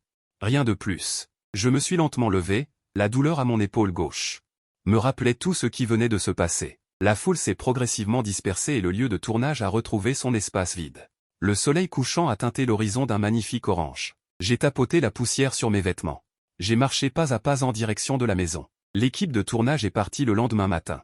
Le village a retrouvé son calme d'antan, comme si toute l'agitation de ces quelques jours n'était qu'un rêve agité. Seules quelques traces de tournage laissées dans ma cour. Et les conversations occasionnelles des villageois après le dîner prouvent que ce rêve s'est réellement produit. Ma vie semble également être revenue à la normale. Aller au champ. M'occuper du potager, fixer les dernières cannes de bambou à la treille de raisin. L'ecchymose sur mon épaule gauche s'estompe lentement. L'égratignure sur mon bras a formé une croûte qui me démange. Le médicament que Beningbing a laissé était efficace, mais je ne l'ai plus utilisé. Ce médicament, avec son emballage orné d'une étiquette sculptée, a été placé au plus profond de mon armoire, avec ces vieux objets que je ne consulte plus. rangés ensemble. L'oncle aborde parfois le sujet de manière détournée, INWZ. Ce jour-là, Mademoiselle B a pansé ta blessure, je l'ai trouvée très inquiète. J'ai répondu par un VMH. J'ai baissé la tête et n'ai pas répondu. L'oncle a soupiré. Sans plus de questions, la tempête sur Internet s'est progressivement calmée. De temps en temps, il y avait encore des articles sur le mystérieux ermite de la campagne, le héros sauvant une beauté. Il faisait des articles, mais sans suite, l'engouement s'est dissipé. Mon Weibo s'est calmé, les messages privés et les arrobas ont progressivement diminué. Finalement, tout est revenu au silence. C'est mieux ainsi, je pense. C'est la distance qui devrait exister. Elle est une étoile inaccessible, je suis la poussière sur Terre. Une rencontre fortuite a apporté une vague insignifiante, et ensuite. Chacun continue sur sa propre voie. Jusqu'au soir une semaine plus tard. J'étais assis sous le vieux sophora dans la cour, réparant une vieille houe avec la dernière lueur du jour. L'oncle est allé en ville. Le village était très calme, seuls les oiseaux revenant au nid gazouillaient. Le bruit de la porte en bois qui s'ouvre doucement. J'ai cru que c'était l'oncle qui revenait. Sans lever la tête, oncle, le repas est dans la marmite, réchauffe-le toi-même. Pas de réponse. J'ai levé la tête. Beningbing se tenait à la porte en bois. Elle ne portait ni chapeau ni masque, pas même d'assistant, elle était seule. Portant une simple chemise blanche et un jean clair, avec un peu de poussière sur ses chaussures en toile. Les derniers rayons du soleil lui ont donné un halo doré doux. La brise du soir agitait les mèches de cheveux sur ses joues. Elle semblait plus détendue que lors du tournage de l'émission, mais son regard était clair, elle me regardait silencieusement. Elle tenait toujours cette boîte en fer rouillé familière. Mes doigts agrippaient le manche de la houe. Soudain, il se contracta, son cœur battant lourdement, hors de contrôle. Le temps sembla s'arrêter à cet instant, la fumée s'élevant au loin, un lieu calme en cage. Le monde continue de tourner à son rythme habituel, seuls nos petits vœux sont mis en pause. Comment est-il venu? L'émission n'est-elle pas terminée depuis longtemps? N'est-il pas censé être retourné dans son monde de splendeur? Tourner des films, assister à des événements, étincelants de lumière? D'innombrables questions tourbillonnaient dans mon esprit, mais je n'arrivais pas à en poser une seule. Je me contentais de le regarder, ni l'intensité de ce jour-là sur l'aire de battage, ni le froid à l'extérieur du camping-car. C'est une sorte de calme abyssal que je ne comprends pas. Ta blessure est-elle guérie? Il a demandé, sa voix très douce. Guérie. J'ai entendu ma propre voix rauque. Presque. Il a hoché la tête. Sans rien dire d'autre, il a juste tendu la boîte en fer blanc qu'il tenait à la main. Il me l'a tendue. Je ne l'ai pas prise, en le regardant. Tiens, a-t-il dit, d'un ton qui ne souffrait aucune objection. J'ai hésité un instant, j'ai posé ma houe et essuyé la sueur de mes mains sur mon pantalon. J'ai pris la boîte. Elle était très légère. Il ne semblait plus y avoir. Ces lettres épaisses et sincères. Ah, tu disais qu'il fallait les brûler? Ai-je demandé. C'est dire qu'il fallait les brûler? Brûler, a-t-il répondu sèchement. Son regard s'est posé sur mon visage, comme pour observer ma réaction. Les souvenirs étaient de la cendre et des larmes.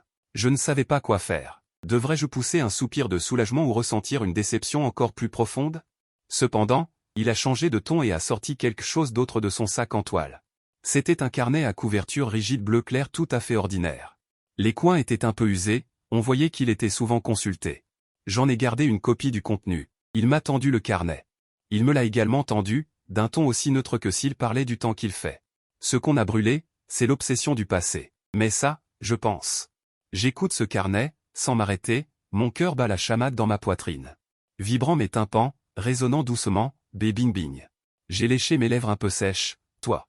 Je ne veux pas ça, ces lettres, je ne les ai pas reçues. C'est ma faute, tu n'as plus besoin d'utiliser cette méthode. Je ne te demande pas ton avis, Suyan, il m'interrompt.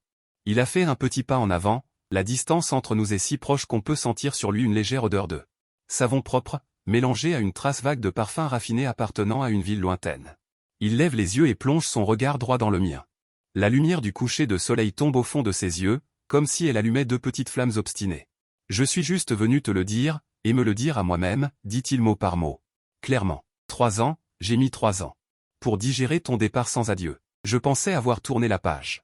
Je pensais avoir réussi. J'ai gagné un prix, je suis monté plus haut. Être vu et aimé par plus de gens. Je me suis dit. Regarde, bing, sans lui. Tu vas mieux, tu es plus épanoui. Son débit de parole n'est pas rapide. Même un peu lent, chaque mot est lourd de sens. Mais, quand j'ai poussé cette porte de la clôture, en te voyant accroupi là, comme si de rien n'était. En train d'arracher des radis, il s'est arrêté un instant, les coins de sa bouche esquissant un trait léger. Sourire sarcastique, j'ai su que j'avais tort. Grave erreur. Je retiens mon souffle et le regarde. Ces griefs, cette colère, ce ressentiment, ces doutes.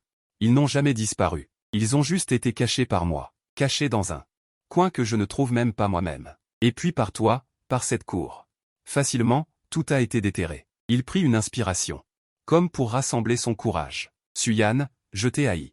J'ai haï ton arrogance, j'ai haï ton départ sans un mot, j'ai haï que tu me laisses comme une idiote. Doutant de moi-même, me torturant. J'ai même pensé que, si je te revoyais, je devais te réprimander sévèrement. Ou carrément faire semblant de ne pas te connaître, pour te faire goûter au goût d'être ignoré. Mais, elle changea de ton. Sa voix baissa, avec un léger tremblement imperceptible. Quand j'ai vu cette mandarine te frapper, mon esprit s'est vidé. Je n'avais qu'une seule pensée, tu ne dois pas être blessé. Ses yeux rougirent légèrement. Mais son regard était étonnamment brillant, me fixant droit dans les yeux. Ne me permettant pas d'éviter. À ce moment-là, j'ai essayé. J'ai essayé de remplir tout mon temps avec du travail, j'ai essayé de rencontrer de nouvelles personnes. J'ai essayé de me dire que tu n'étais qu'un simple passant insignifiant dans ma vie. Mais, ça ne marche pas. Elle secoua la tête.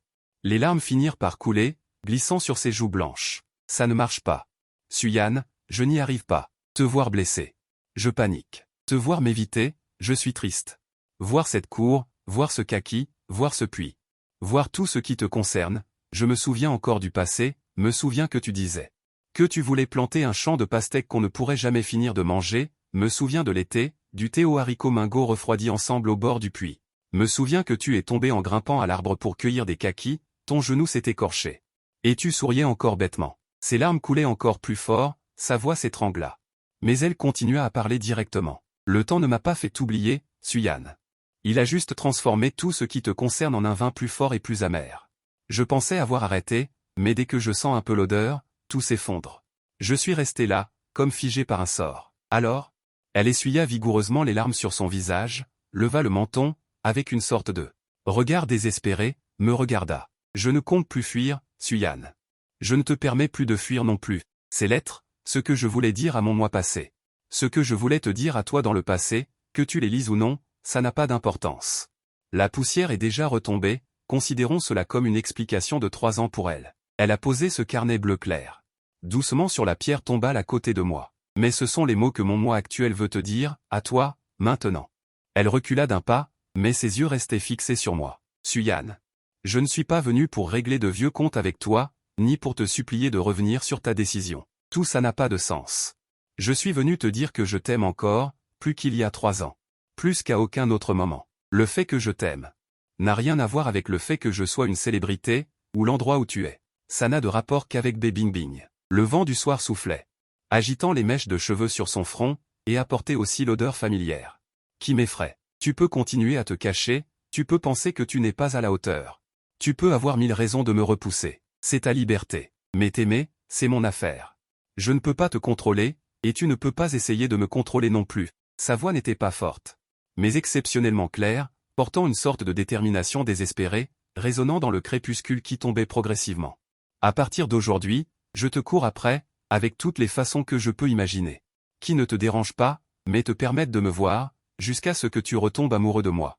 Ou que je sois complètement désespéré. Après avoir dit ça, comme si elle s'était débarrassée d'un fardeau de 1000 kilos. Elle a expiré longuement et doucement. Les traces de larmes sur son visage n'étaient pas encore sèches.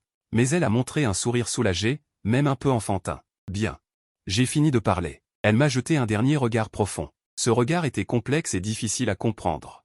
Il y avait un examen minutieux, un entêtement et une pointe de nervosité à peine perceptible. Puis, elle s'est retournée, d'un pas vif et déterminé. Elle s'est dirigée vers la porte par laquelle elle était venue, sans se retourner, sans me donner une autre chance de parler. Je suis resté figé sur place, comme une statue de pierre érodée par le vent, la main tenant toujours cette boîte en fer blanc légère, à côté de ce cahier bleu clair lourd. Le soleil s'est finalement complètement couché à l'horizon, et le dernier rayon de lumière a été englouti par le crépuscule. La cour s'est assombrie. Seules les lumières éparses allumées dans les maisons au loin, la brise du soir, fraîche, soufflait sur mon visage. Mais elle ne pouvait pas dissiper la chaleur brûlante dans mon cœur. Chaque mot prononcé par Bing Bing tout à l'heure tournait en boucle dans mon esprit. Revenir à je te cours après jusqu'à ce que tu retombes amoureuse de moi. Ou jusqu'à ce que je renonce complètement. Si catégorique. Si direct, si, Bing Bing. Sans détour, sans tâtonnement, elle a exposé toutes ses cartes. Toutes ses faiblesses et son courage, sans aucune réserve, étalées devant moi. Comme un fer rouge brûlant, il a été appliqué de manière inattendue sur mon cœur que je pensais déjà cicatriser. La douleur était aiguë, nue, brûlante, me laissant immobile. J'ai lentement baissé la tête, regardant la boîte en fer blanc dans ma main, puis le cahier silencieux sur la table en pierre. Alors, qu'est-ce que c'est que ça? Une réponse arrivée avec 3 ans de retard? Ou un nouveau départ, encore plus chaotique? Je ne sais pas. Je sais seulement que la tranquillité que j'ai maintenue avec soin pendant 3 ans, la nouvelle maison que je pensais indestructible. Devant ces mots qu'elle vient de prononcer, elle est fragile et misérable. Il s'avère que je n'ai jamais vraiment lâché prise. J'ai juste enterré les émotions fortes que j'avais pour elle et tout ce qui s'y rapportait, l'excitation, l'espoir, le sentiment d'infériorité, les promesses. Ensemble, dans la tombe la plus profonde de mon cœur, puis je me suis dit que ce n'était qu'un vieux rêve insignifiant. Maintenant, la tombe a été ouverte et la lumière a pénétré. Et je n'ai nulle part où me cacher. La brise nocturne se lève peu à peu. Portant le parfum des champs lointains, je suis resté immobile, pendant très longtemps. Ce n'est qu'au son des pas de mon deuxième oncle revenant, résonnant à l'extérieur de la cour, que je me suis réveillé en sursaut. J'ai attrapé à la hâte le carnet sur le graphite, ainsi que la boîte en fer, et je me suis enfui, comme si je me précipitais dans ma chambre. Ces mots sont gravés dans mon cœur, laissant une marque claire et brûlante, difficile à, impossible à ignorer. Cette nuit-là, j'ai souffert d'insomnie. Les paroles de Bingbing tournaient en boucle dans ma tête comme un magnétophone. Chaque mot, chaque pause, et même quand elle parlait. Le tremblement subtil à la fin de ses phrases, ses yeux rougis, son regard obstiné. Tout était clairement présent. Je t'aime toujours. Je te cours après. Jusqu'à ce que tu tombes amoureux de moi à nouveau, ou que je renonce complètement. Net, direct, sans laisser de place à l'interprétation. Comme elle, depuis qu'elle est enfant, elle veut absolument obtenir ce qu'elle désire. Si elle ne l'obtient pas, elle fait tout son possible jusqu'à ce qu'elle réussisse. La seule différence est que, quand elle était enfant, elle se contentait de supplier et de faire des caprices, alors que maintenant. C'est une déclaration flagrante. J'ai enfoui ma tête dans l'oreiller, essayant de chasser ces sons. Et ces images de mon esprit, mais en vain. Finalement, j'ai décidé de me redresser et d'allumer la lumière. Sous la lumière jaune, ce carnet bleu clair reposait tranquillement sur la table, la boîte en fer à côté. Comme un témoin silencieux. J'ai regardé le carnet pendant longtemps, j'ai tendu la main. Mon doigt a touché la couverture en carton rigide, puis je l'ai retiré comme si je m'étais brûlé. Toujours pas regarder. Regarder, ça signifie quoi? Ça signifie que je dois faire face à ce que j'ai manqué pendant ces 3 années. Son cheminement intérieur. Ça signifie que je dois de mes propres mains rouvrir la cicatrice que je croyais guérie, pour voir ce qui s'est transformé en pu en dessous. Quelle forme ça a pris? Ne pas regarder, c'est comme si ça n'existait pas. Je continue à enfouir ma tête dans le sable, en faisant comme si rien ne s'était passé. Mais Bingbing a déjà pris une pelle et a complètement déblayé mon bac à sable. J'ai saisi mes cheveux avec agitation et j'ai finalement tendu la main pour prendre ce carnet. Très léger, mais plus lourd que 1000 livres. Une page est vierge, je tourne la page. C'est son écriture forte et énergique. Ce n'est pas une photocopie, c'est écrit directement sur le carnet. Il n'y a pas d'appel au début, ni de signature à la fin, comme un journal intime. Ou comme une lettre écrite pour moi, mais jamais destinée à être envoyée. Suyan, il pleut aujourd'hui. La pluie à Londres est vraiment ennuyeuse. Collante et gluante, pas comme à la maison, où elle tombe à verse. Ou ne tombe pas du tout. Je me souviens qu'avant, quand il pleuvait, tu n'aimais jamais prendre de parapluie. Tu disais que la bruine était agréable, mais à chaque fois, Tante B te grondait en disant que tu étais stupide. La date, il y a 13 ans. Elle venait de partir à l'étranger. Mon doigt s'est arrêté. Je continue à lire. Aujourd'hui, mon travail a été salué par le professeur. Je suis heureuse. Je veux te le dire. J'ouvre la boîte de dialogue et je me souviens, oh, tu m'as bloqué. Suyan, tu es vraiment un enfoiré. J'ai réussi l'audition. Un petit rôle, mais avec des lignes. Le réalisateur dit que j'ai du talent. Si tu étais là, tu ferais la moue et dirais, bien sûr, c'est ma camarade de classe. Mais tu n'es pas là, enfoiré. Je suis mise à l'écart par les actrices du même groupe. Elles se moquent de mon accent. Ce n'est pas grave, je vais leur prouver. C'est juste que je suis un peu fatigué. Si tu étais là, tu pourrais maladroitement raconter une blague pas drôle, ou simplement m'emmener manger un bon repas. Suyan, j'ai envie de manger la fondue épicée derrière l'école. Avec beaucoup de sauce au sésame. Serais-tu un petit peu heureux pour moi? Laisse tomber, tu ne regarderas sûrement pas enfoiré. Je t'ai encore rêvé, je t'ai rêvé me disant, Bingbing. Ne pars pas, reste. Je me suis réveillé en riant. Puis j'ai pleuré. Suyan, je te déteste. C'est le 100e jour. Tu n'as toujours pas donné de nouvelles, Suyan. Est-ce que tu ne veux vraiment plus de moi, Suyan? Quelqu'un s'est déclaré à moi aujourd'hui. C'est un excellent aîné. J'ai refusé. J'ai dit que j'avais quelqu'un que j'aimais. Il m'attend pour rentrer à la maison. Regarde, comme je suis doué pour mentir. Je me mens même à moi-même. Il neige. Première neige à Londres. J'ai entendu dire qu'il neige aussi chez nous. Suyan, te souviens-tu de la première neige que nous avions promis de regarder ensemble? Bonne année, Suyan. Une nouvelle année sans toi. Ce n'est pas joyeux du tout. Suyan, je suis fatigué. Je ne veux plus t'aimer, mais il semble que je n'y arrive pas. Suyan, si c'est ce que tu veux, alors moi. Comme tu le souhaites. La date du dernier enregistrement s'arrête il y a 2 ans. C'est un peu désordonné. À la fin, il y a encore une petite partie floue, maculée par l'eau. Après cela, il y a de grandes parties vides, jusqu'à la dernière page. Il y a de nouvelles écritures. L'encre est récente. Cela a dû être écrit récemment. Seulement 2 courtes lignes. J'ai essayé. J'ai parlé. Pas de date, pas de signature. Seulement ces 6 mots. Je prends une profonde inspiration. Je ferme le cahier et je ferme les yeux. Ma poitrine est comme remplie d'un morceau de coton imbibé d'eau. C'est lourd et étouffant.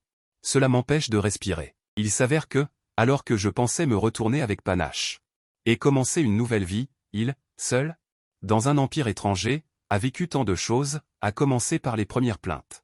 Partage, attente, puis grief. Doute, remise en question, jusqu'au désespoir final. Tentant d'abandonner, mais incapable de renoncer à chaque trait. Chaque coup de pinceau est comme une lame gravée dans mon cœur. Je pensais que mon achèvement était grandiose. Un sacrifice, mais en réalité, ce n'était qu'une fuite lâche. C'est le carcan le plus lourd que je lui ai imposé. Je l'ai laissé dans un pays étranger. Digérant seul la douleur d'être abandonné, à chaque moment où il avait besoin de partager. Mes moments de détente, face au vide froid et sans réponse. Et moi, je me cache dans cette carapace que je crois sûre. Me complaisant encore dans ma propre lucidité et mon détachement. Suyan, tu es vraiment un salaud. Un salaud complètement et stupidement prétentieux. Quand le jour s'est levé, je me suis rendormi confusément. Des rêves étranges, tantôt bing-bing. À l'aéroport, les yeux rouges, tirant sur ma manche. Tantôt, elle se tenait sur le podium, rayonnante de lumière, mais avec un regard vide. Tantôt, c'était encore elle hier soir, debout dans la lumière du bois, pleurant et disant « Je t'aime toujours ». En me réveillant, j'avais un mal de tête lancinant. Dehors, le ciel était clair. Les oiseaux gazouillaient. Je suis resté assis sur le lit, perdu dans mes pensées pendant un long moment. Le carnet était posé là tranquillement. Comme un fer rouge. Alors, j'ai pris une décision.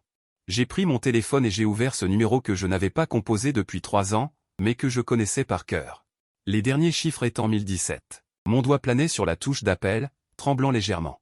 Mon cœur battait si vite, qu'il allait presque sortir de ma poitrine. Une inspiration profonde, puis une autre. J'ai appuyé. La tonalité d'occupation a sonné seulement 2 fois avant que l'appel ne soit pris.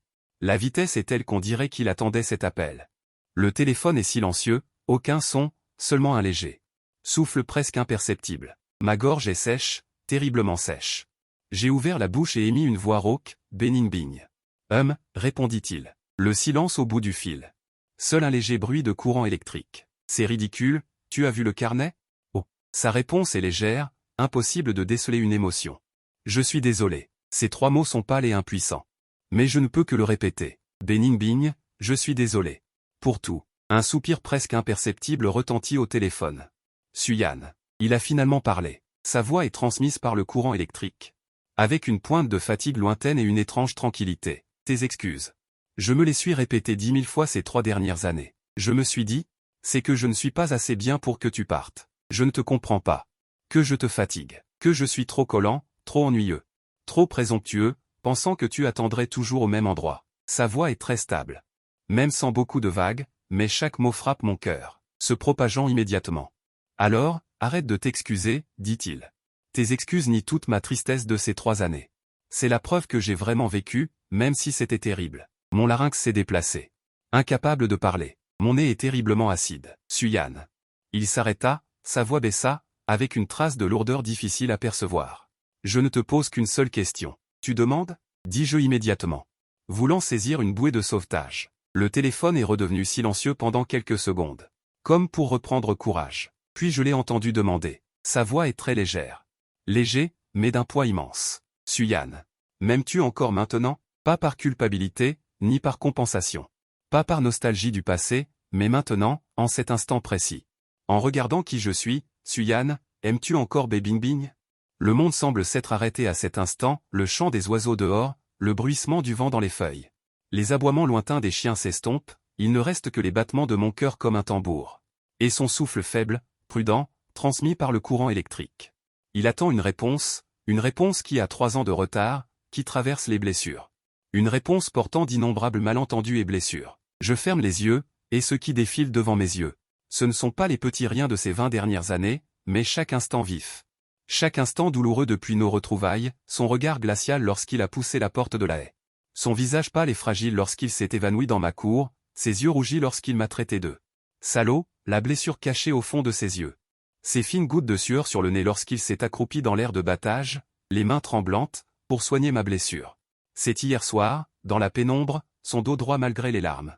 Lorsqu'il a dit, quitte ou double, je te cours après. L'étincelle de lumière inextinguible dans ses yeux, ces sentiments que j'ai délibérément ignorés, réprimés de force. Comme une marée de printemps dégelée, qui brise avec fracas tous les barrages d'auto-tromperie. Déferlante, impossible d'échapper. J'ai toujours cru que l'amour était une impulsion de jeunesse, une compagnie à l'adolescence, jusqu'à cet instant. Je comprends enfin que l'amour, c'est que même si l'on est couvert de blessures, même si l'on est séparé par le temps et les malentendus. Lorsqu'on le revoit, le cœur bat toujours de façon incontrôlable pour lui. L'amour, c'est savoir que le chemin sera peut-être encore difficile, mais ne plus pouvoir supporter qu'il n'y ait aucune trace de lui dans sa vie. Le mot « amour », redis-le. Dit-il, sa voix s'adoucissant, avec un peu d'obstination. Un petit caprice, tout comme la petite fille qui, quand elle n'obtenait pas la réponse qu'elle voulait quand elle était enfant, ne s'arrêtait jamais. Mon cœur, à cet instant précis, était incroyablement doux et faible. J'aime, je répète. Sa voix était un peu plus stable, portant une douceur et une détermination qu'elle ne remarquait même pas. Bing. Je t'aime, pas le passé, le présent. Depuis toujours. De l'autre côté du téléphone, on entendait un sanglot étouffé. Très léger, mais comme de la lave en fusion, brûlant à travers toutes mes armures et tous mes déguisements. Suyan.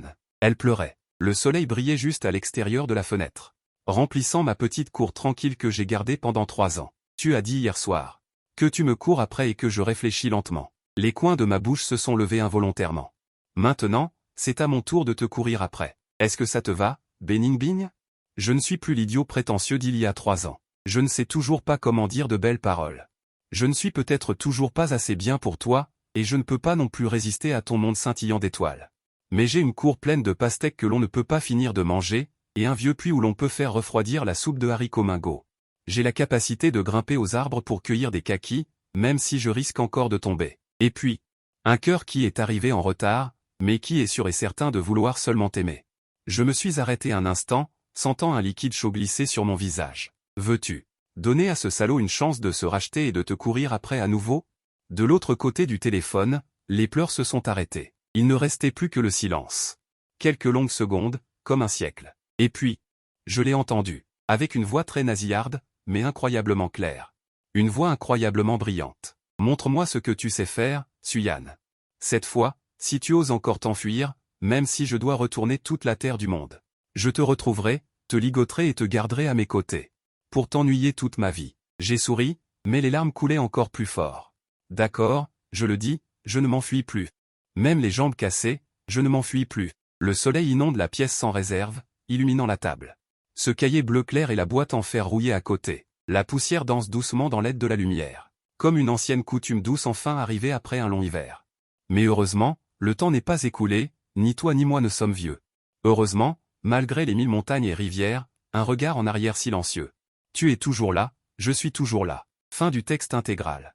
Bonus, à propos de son simulacre de langage secret, Bing.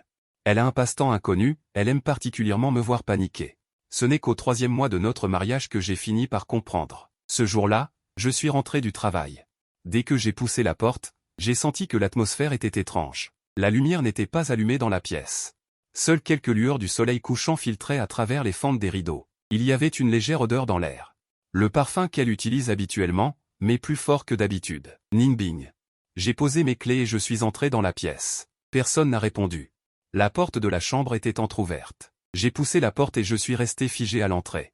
Bing était assise dos à moi, au bord de notre grand lit près de la fenêtre, portant une de mes vieilles chemises. Large et ample, révélant son cou et ses clavicules blancs. Ses cheveux étaient lâchement attachés. Quelques mèches de cheveux tombaient sur ses joues. Cette scène est en fait très belle, si elle n'avait pas dans sa main ce cutter brillant que j'utilise pour déballer les colis. Et elle utilise la pointe du cutter pour gratter lentement une boîte en bois familière placée sur la tête de lit. C'est ma petite boîte pour ranger les vieilles choses. Il n'y a rien de précieux dedans, juste quelques vieilles photos, quelques pièces de monnaie et quelques photos de fin d'études secondaires. Et une photo de groupe avec les camarades de classe. Pourquoi es-tu revenu? Elle n'a pas tourné la tête. Sa voix était légère et flottante, avec une indolence inhabituelle. Ses mouvements ne se sont pas arrêtés. La pointe du cutter a glissé sur le couvercle de la boîte en bois, produisant un léger crissement. Mon cœur a fait un bond, cette scène. Cette ambiance, ce dialogue, c'est tellement comme dans ce feuilleton noir à suspense qu'il m'a forcé à regarder la semaine dernière, la scène où la fille s'assombrit. Je me suis ressaisi, je me suis approché. « Qu'est-ce que tu fais ?» j'ai demandé, essayant d'avoir un ton neutre. Il s'est enfin retourné. Son visage était inexpressif, son regard un peu vide, mais le coin de ses lèvres arborait un trait léger. Sourire étrange. « Je cherche quelque chose, dit-il. » Il leva une vieille photo jaunie dans sa main. C'était ma photo de fin d'études secondaires. Je me tenais au dernier rang dans un coin, souriant bêtement. « Tu cherches quoi ?» Je me suis assise à côté de lui. Le matelas s'est légèrement enfoncé. Il a tourné la tête vers moi. La lumière du soleil couchant illuminait juste la moitié de son visage. Ses cils projetaient de longues ombres sous ses yeux. « Regarde voir. » Avec la pointe d'un couteau, il a pointé vaguement une silhouette de fille. Floue à côté de moi sur la photo. « C'est qui, elle ?» Je me suis penché pour regarder. C'était une fille aux cheveux attachés en queue de cheval. Son visage était un peu flou à cause de l'âge. Mais on pouvait encore distinguer les contours. Il me semble que c'était la déléguée de classe. J'essayais de me souvenir. Zagne, je crois. Je ne me souviens plus. Vraiment? Il a traîné les mots. La pointe du couteau a suivi les contours de la fille, en dessinant un cercle léger. Mais il me semble me souvenir qu'elle t'avait envoyé une lettre d'amour. Jamais de la vie. Au lycée, à part Bing Bing. Je ne voyais personne d'autre. Une lettre d'amour? De qui? Quand? Mon expression de confusion sembla le réjouir. Il rit doucement. Il a posé la photo et le cutter. Soudain, il s'est approché de moi. Le parfum frais du shampoing et la chaleur de son corps, tout s'est déversé sur moi. Suyan. Sa main, ses doigts froids, caressèrent doucement ma joue. Sa voix était basse, avec une douceur forcée, presque maladive. Je n'ai pas participé à ton passé, quel regret. Ma paupière a tressailli, mais ses doigts ont lentement glissé, s'arrêtant à ma pomme d'Adam, la frôlant à peine, ton présent. Et ton futur, chaque minute, chaque seconde, ne peuvent être qu'à moi, de la racine des cheveux jusqu'aux orteils. De ton cœur à ta respiration, tout est à moi. Il me fixa dans les yeux, chaque mot lent et clair. Si je découvre que tu as quelqu'un ici, il toucha mon cœur. J'ai gardé le silence, un silence qui a duré 10 secondes. Je le regardais, son visage si près, ce visage magnifique, s'efforçant d'afficher une expression maniaque et sombre. Mais au fond de ses yeux, une malice si familière. Une petite fierté d'avoir réussi, et des cils légèrement tremblants l'ont complètement trahi. J'ai soupiré et tendu la main pour saisir sa main, qui errait encore sur ma pomme d'Adam. Bing Bing, je l'ai appelé par son nom complet, il a cligné des yeux. Premièrement, dis-je calmement. C'est la déléguée aux activités de la classe d'à côté, et non la déléguée aux études, qui m'envoyait des lettres d'amour au lycée. Tu te trompes de personne, Bing Bing. L'expression maladive sur son visage s'est fissurée. Deuxièmement. J'ai continué. Ce cutter, je l'ai acheté hier. La lame n'est pas encore déballée, le plastique n'est même pas ouvert. Tu brandis un manche de cutter pendant un long moment. Tu n'es pas fatigué, Bing Bing? Il baissa les yeux sur sa main. L'extrémité de ses oreilles a rougi à une vitesse visible à l'œil nu. Troisièmement, j'ai porté sa main à mes lèvres. J'ai légèrement touché le bout de ses doigts glacés en le regardant, impuissant. Tu veux faire du jeu de rôle? Tu peux le dire directement. Il n'y a pas de sous-sol, mais je viens de ranger le cellier hier. Tu peux m'emmener où tu veux. Bing Bing a complètement craqué. Azui, tu es insupportable. Il a brusquement retiré ma main. L'air froid et sombre sur son visage s'est instantanément effondré. Il s'est transformé en un chat enragé. Tu ne peux pas coopérer un peu? J'ai préparé mes émotions. Je n'ai pas pu m'empêcher de rire et je l'ai serré dans mes bras, lui et sa chemise. Je coopère. J'ai frotté le sommet de sa tête en sentant l'odeur de réconfort qu'il dégage. Ai-je vraiment peur? Tu n'as pas peur du tout. Il s'est débattu dans mes bras et m'a donné des coups de poing légers à l'épaule. Tu es clairement en train de retenir un rire. Je l'ai vu. C'est parce que... J'ai resserré mes bras en le serrant plus fort et j'ai embrassé le bout de ses oreilles rougissantes. J'ai ri doucement. Ma femme qui joue les méchantes est vraiment trop mignonne.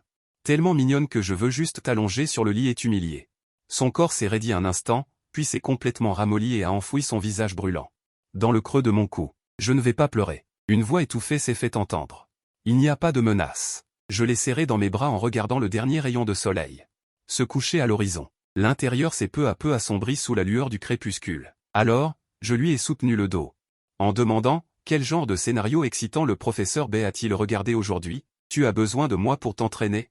Il a bougé dans mes bras et sa voix s'est faite plus faible. Je suis juste tombé sur un passage. Qui disait de tester si un petit ami serait effrayé par une yandère? J'ai essayé.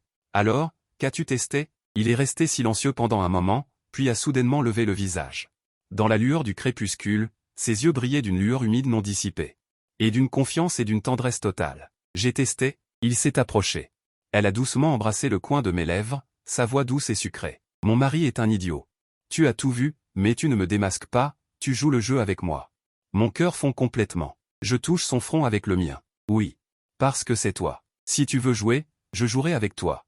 Si tu veux faire des bêtises, je ferai des bêtises avec toi. Si tu veux être un méchant, je lui ai demandé en riant, je serai ton complice, pour toujours, d'accord? Il n'a rien dit, il s'est contenté de me serrer plus fort contre lui. La pièce s'est tue. Il ne restait plus que nos respirations et nos battements de cœur entrelacés. Longtemps.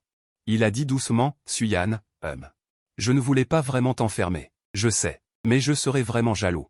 Il a frotté son menton contre le mien, même si c'est de toi-même, un vieux vinaigre que j'ai oublié. Il ne riait plus, sa poitrine vibrait. À partir de maintenant. Mon passé, mon présent, mon futur, tout est à la charge de professeur Bay. Surveillance personnelle, inspection rapprochée, ne me quitte jamais d'une semelle. Il a enfin souri, ses yeux se sont transformés en de beaux croissants de lune. D'accord. Caché à poser, pas de retour en arrière possible. Dehors. Les lumières de milliers de foyers s'allument une à une, et la nôtre vient de terminer une farce de menaces vides de sens. Fin de l'épisode bonus.